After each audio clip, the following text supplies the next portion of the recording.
This is the Sex and Censorship podcast.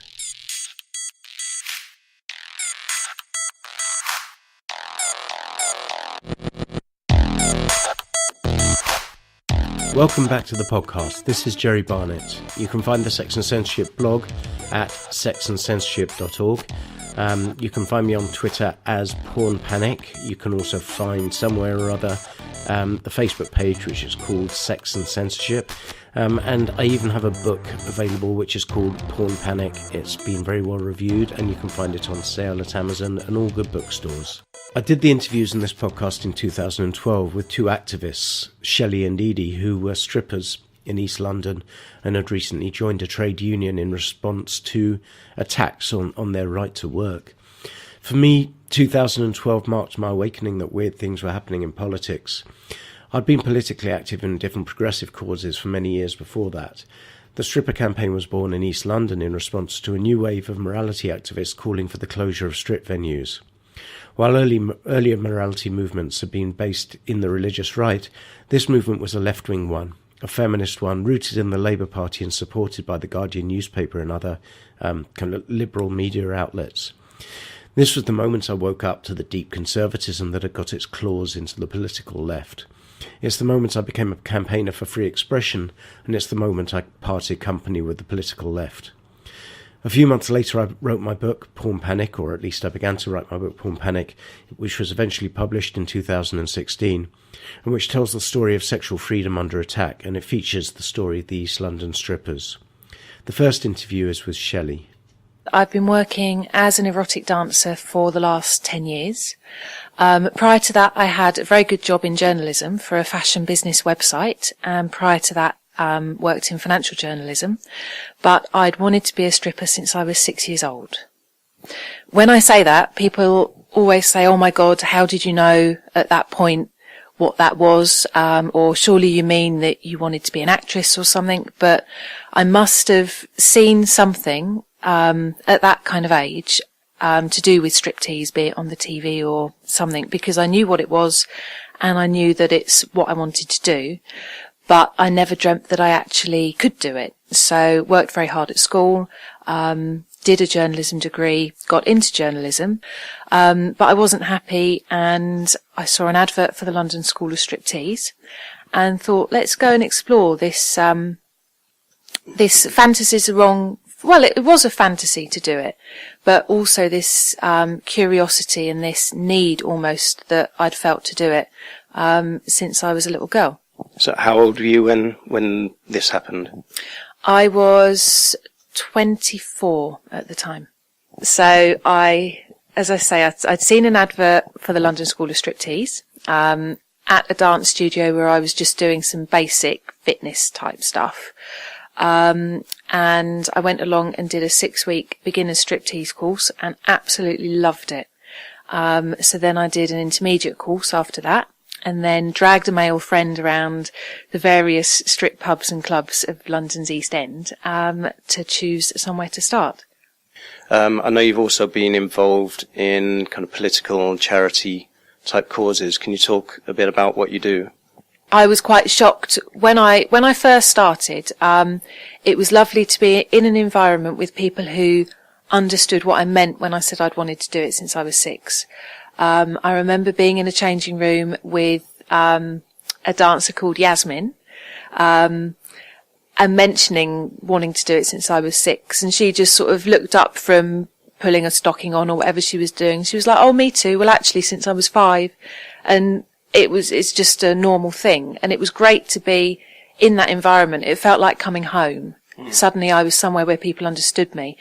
But then it didn't take much time after that to begin to realise just how anti the industry a lot of people were. So it was then, on the one hand, it was like, oh, it feels like I've come home. And then very soon after that, realising the strength of the movement against us and the terrible things that were being said. I'd mentioned on a radio show I did for one of the London radio stations, in a debate with, I think there was an academic and there was an anti-striptease feminist, and I mentioned wanting to do it since I was 6. And the lady calling herself a feminist said, "Oh, well, you must have been abused." I was absolutely shocked and outraged by that. I didn't know what to say to that. But when I realised that that's how the outside world as such viewed it, when the opportunity came up to do more media and to be involved politically, I wanted to take that opportunity. Yeah. It does seem very wrong that they're trying to dictate what we can do to earn a living, what we can do with our bodies, how we can express ourselves, and making such extreme judgments upon what we do, basically telling us that we don't have the right to choose what we're doing. And I think the biggest insult that I've heard against us is the idea that we're all suffering. Any dancer who says that she enjoys what she does and that she's chosen, etc., to do what she's doing is the ultimate example of just how abused we are without even realising it by the patriarchal society, how we're suffering Stockholm syndrome, we're in love with our abusers, all this kind of stuff. It's just massively insulting. So there's nothing you can say to them that could convince them that you do what you want to because you enjoy it, because it was your choice and no one made you do it and abuse didn't force you into it, that you haven't found a way to get that message across to them? No, because the more vehement we are about having chosen to do it, so I'm the perfect example of this, obviously.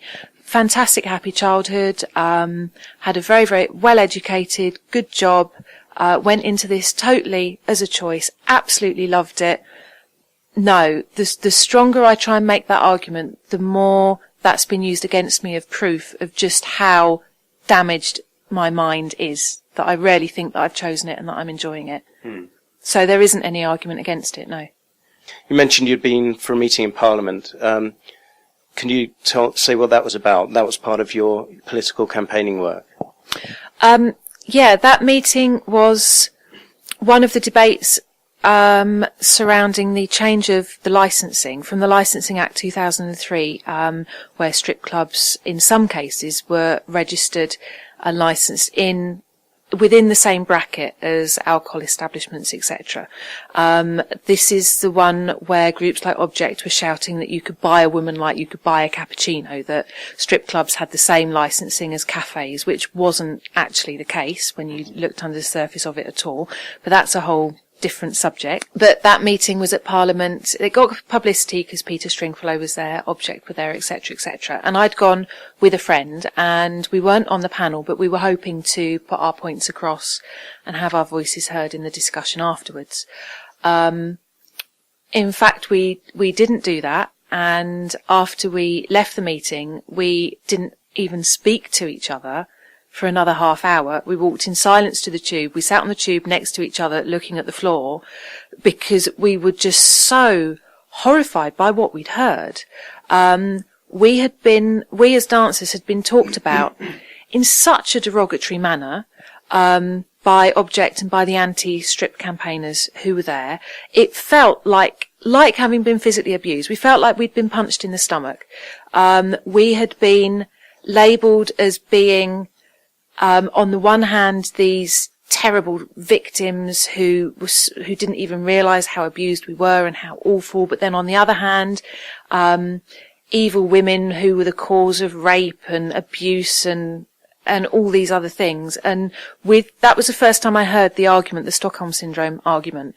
And that made me realise you can't properly have an argument against these people unless you're saying I hate it all and it was terrible and it was traumatic, in which case they'll listen to you and say, oh, poor you.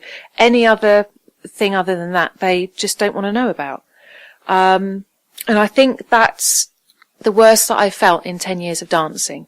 So, I mean, you've been up naked in front of men. Presumably you've faced some drunk men. You must have dealt with some idiots, and you must have had some abuse as part of your job, I assume. Nowhere near as in the way that anyone would imagine. I will say that I've generally worked in the strip pub scene, which is quite different to the lap dance club environment. But certainly for the strip pubs, however drunk the guys get, they understand still that there are rules, including look but don't touch, and they behave within the framework of those rules. In fact, the only place where I've had the audience trying to grope and grab and just not understanding it was actually at a lesbian strip bar within the straight pub scene. However drunk the guys get, they still behave within that set framework. So genuinely, the most abuse you've had in your 10 years as a stripper was from people calling themselves feminists? Oh, absolutely. In terms of, it feels like emotional abuse. I've never considered myself or felt like an object in a derogatory sense. My audience has certainly never made me feel like that.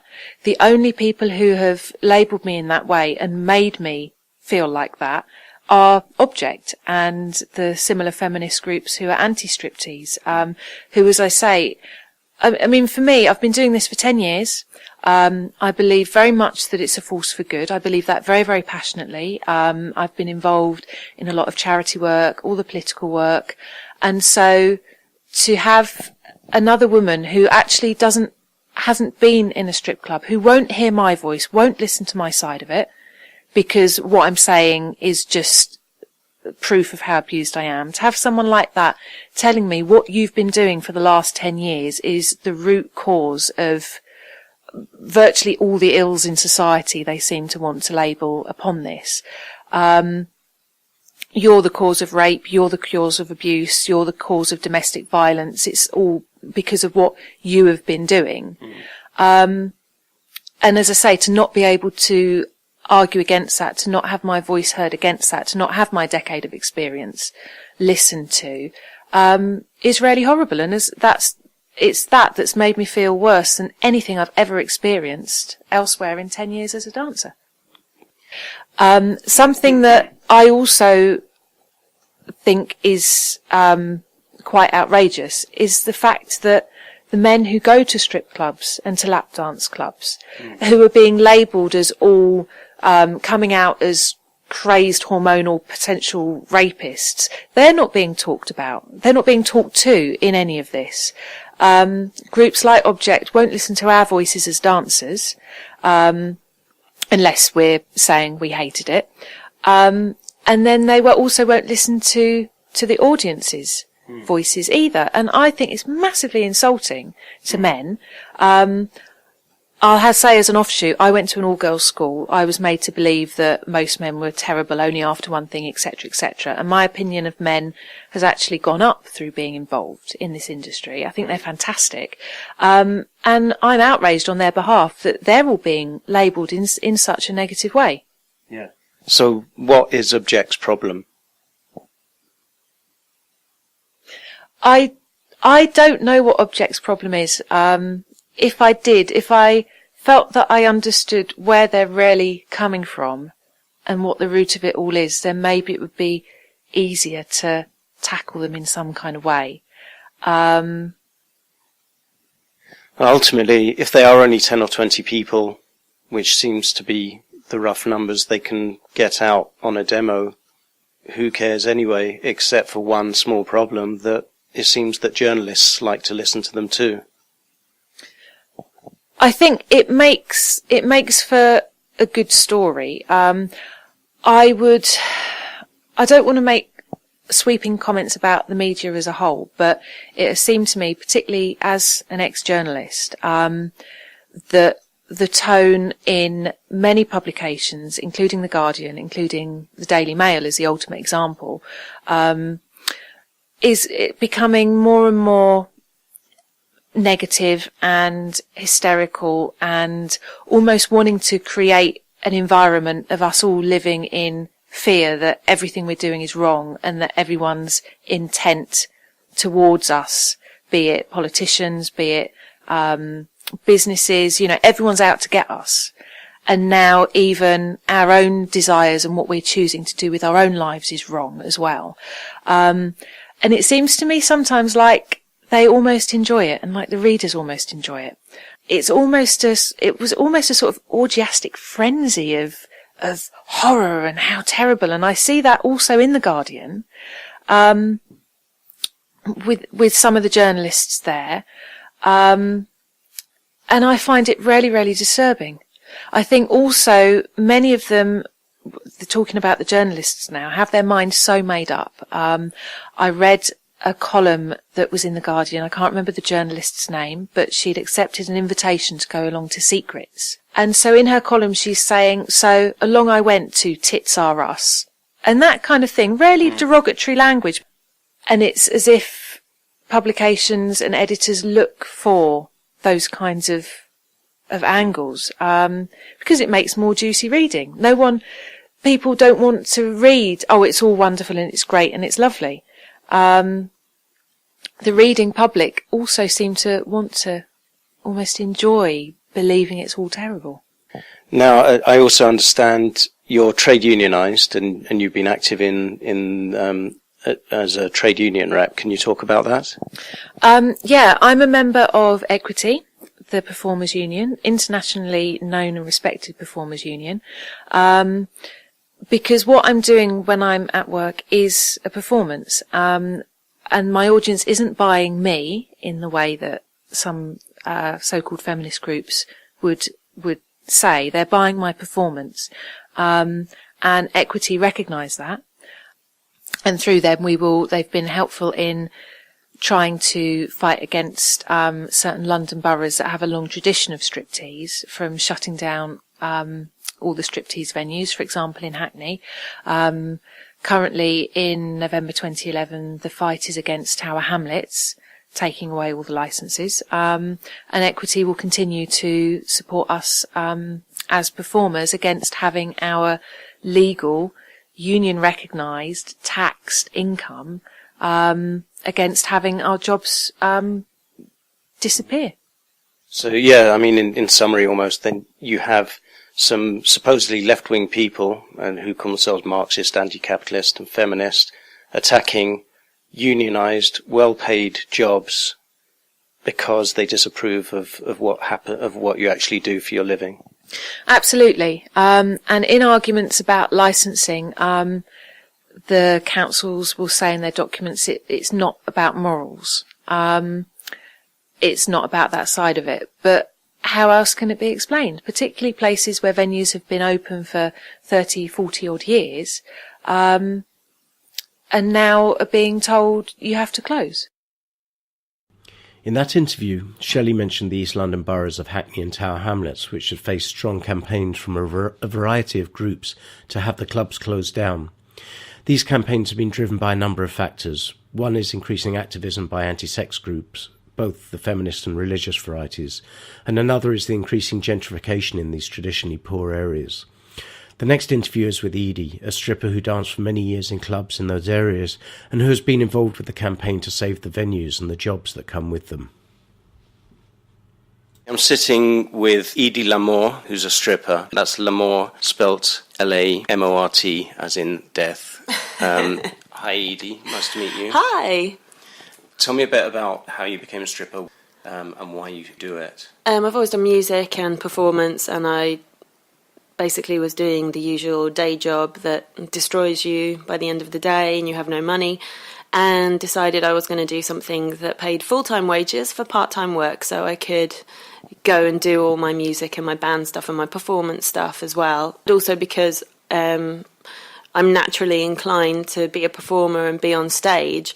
Actually dancing 4 or 5 times a week was really great for my stagecraft. I would kind of take the awareness of audience and knowing how to work a crowd, knowing how to conduct myself on stage into the band situation as well. Obviously, you don't do any booty shaking and stuff like that unless you're having a really good time with the audience, but there's a certain element of stagecraft that you learn and becomes natural to you, which really helps for any other kind of performance. So how long have you been stripping? When did you start? I started in America, in San Francisco. Lived in San Francisco for about 14 months. Started at Centerfolds, and then they got done by the tax man, and so everybody had to go down to the Gold Club. I know San Francisco. Whereabouts is that? The Gold Club is south of Market. Okay, so that used to be a grotty area and it's kind of getting trendy these days. Yes, I mean, it was when I was there, which was 15 years ago now. It was all the artists had their warehouses and studios and things like that. So it was, the crack hotels, the welfare people, and then the artists and the strip clubs, which is kind of the same vibe that it was in Hackney in East London as well. It was a similar kind of mix, and that's when you get that combination of creativity and freedom that has basically generated so many cultural things. So it's a kind of hedonism that happens where there aren't taxpayers around to complain about things going on in their neighbourhood, then you get all sorts of things happening at the same time. Yeah, I mean, Shoreditch is a perfect example now. 15 years ago, it was a hub for artists, musicians, all the strip clubs were around there, the burlesque scene started there, pole dancing, was developed from just, doing a little twirl around the pole to the art form that it is, there and all over the world.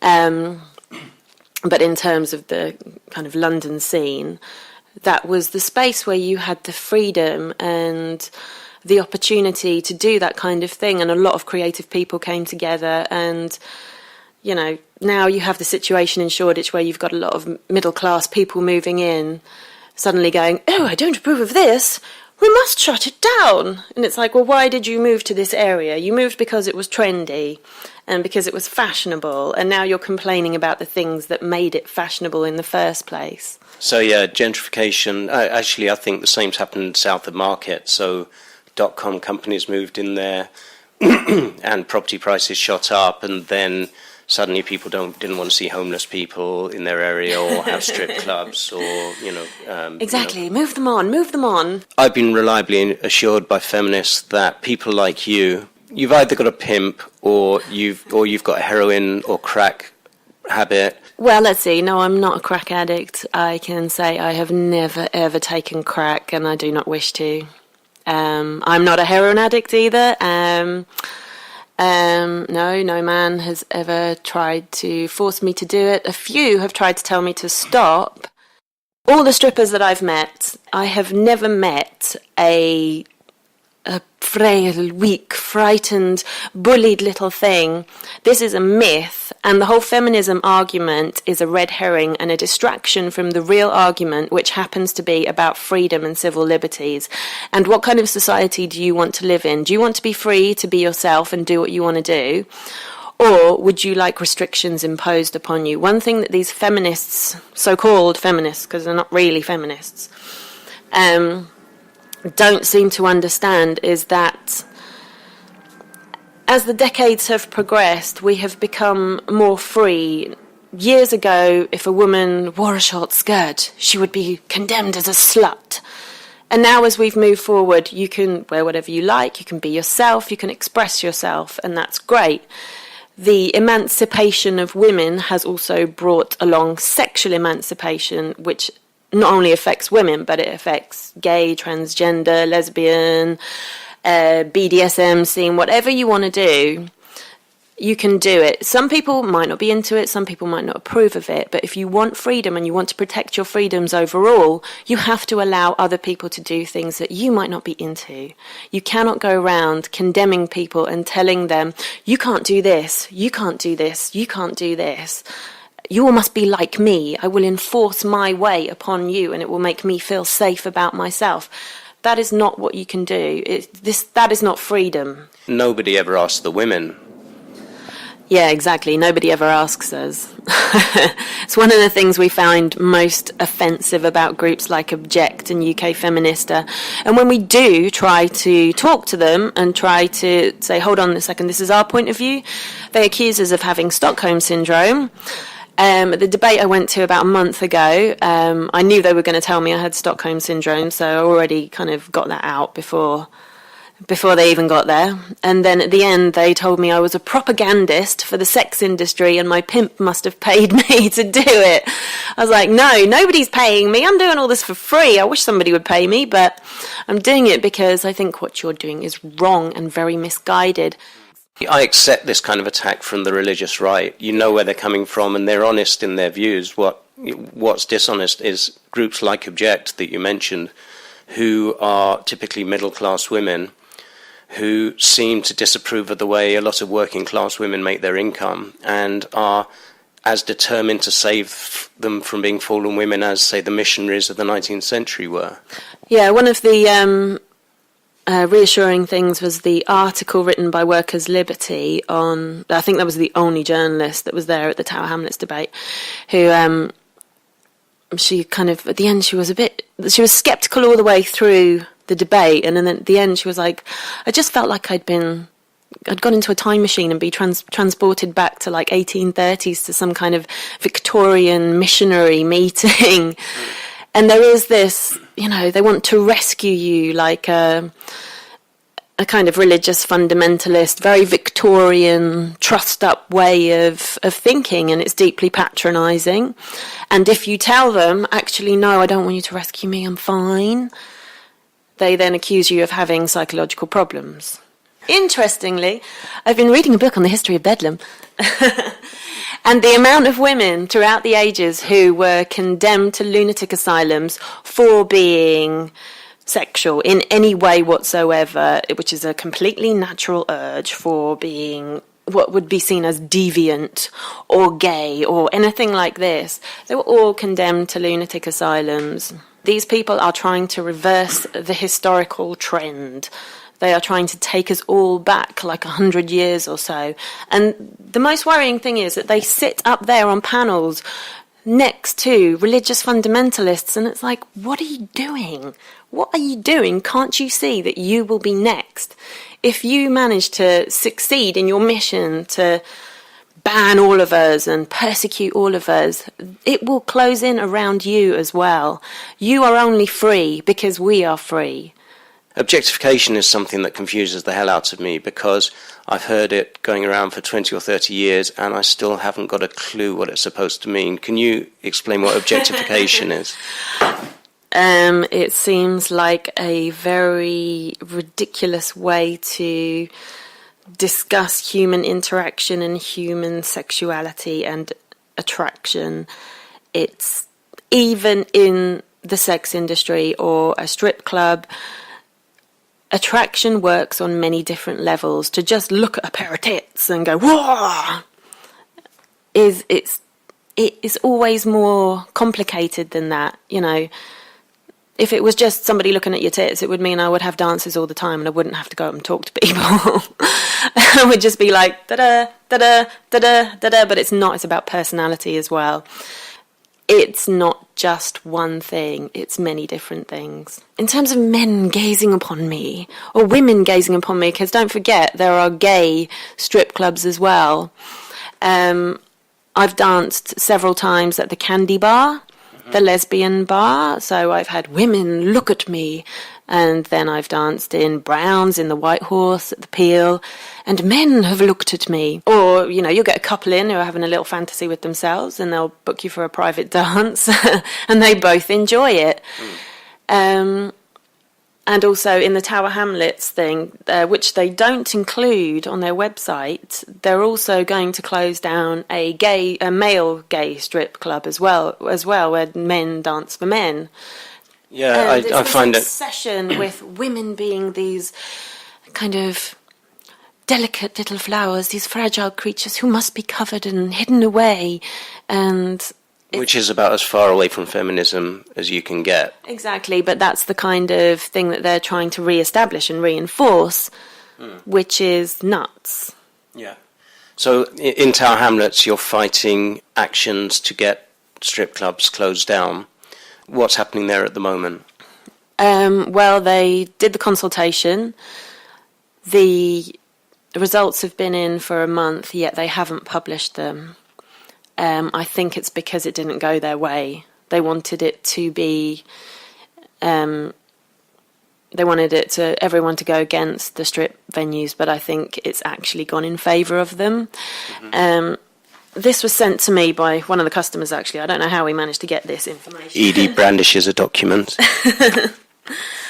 But it's the minutes from the Tower Hamlets councillors' meeting. before they even put the consultation out, which basically they claim that these venues are often associated with drugs, prostitution, human trafficking, alcohol abuse, antisocial behaviour and noise. Now, if you speak to the Metropolitan Police and ask them which venues are associated with these kind of things, pretty much all the normal nightclubs will be off the scale in comparison to strip clubs, SEV venues.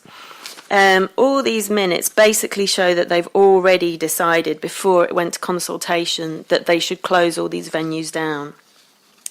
So it's not exactly a democratic consultation that they're doing, which is kind of what they did in Hackney as well.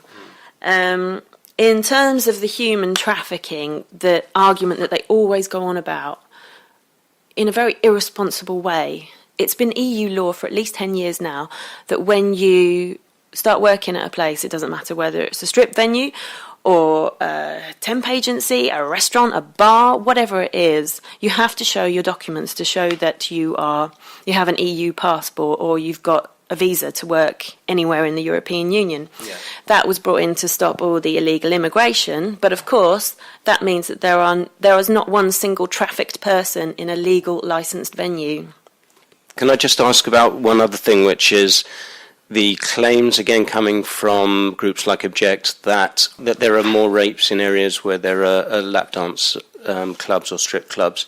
There's actually evidence to show the opposite, but I would be very wary of getting into any of those statistics really showing anything honest, because I don't think it's got anything to do with... If some man goes into a strip club and sees a stripper who is not already fucked up in the head, it will not suddenly make him leave the club and go, oh, I'm going to go raping.